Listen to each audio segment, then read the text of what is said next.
Hi friends, ఈరోజు గోంగూర పచ్చడి ఎలా చేయాలో చూద్దాము.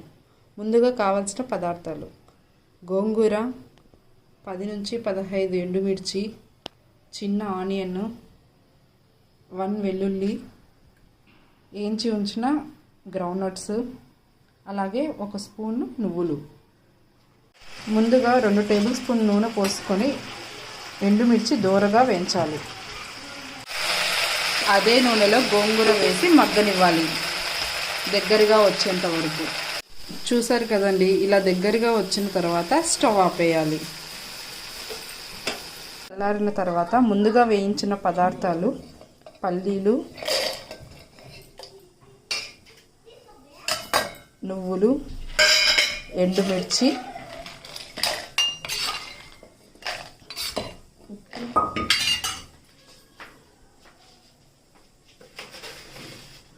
కొద్దిగా ఉప్పు వేసి మిక్సీ పట్టాలి.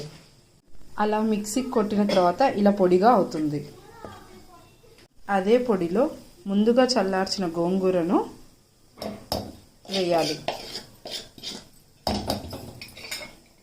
తెల్లవాయిలు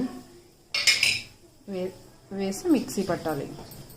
మిక్సీ పట్టిన తర్వాత ఇలా పేస్ట్గా అవుతుంది. తరువాత కొంచెం నూనె వేసుకొని తిరువాత పెట్టుకోవాలి. అందులో కావాల్సినవి మినపగుండ్లు, శనగబ్యాళ్ళు, కరివేపాకు, ఎండుమిర్చి దోరగా వేయించుకోవాలి. చూసారు కదా, ఇలా దోరగా అయిన తర్వాత కొన్ని ఆనియన్స్ వేసి వేయించాలి కదా. ఇలా దోరగా అయిన తర్వాత మనం ముందుగా కొట్టి పెట్టుకున్న గోంగూర పేస్ట్ని ఇందులో వేయాలి.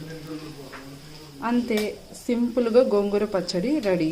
ఇది వేడివేడి అన్నంలోకి చాలా బాగుంటుంది. Thank you for watching.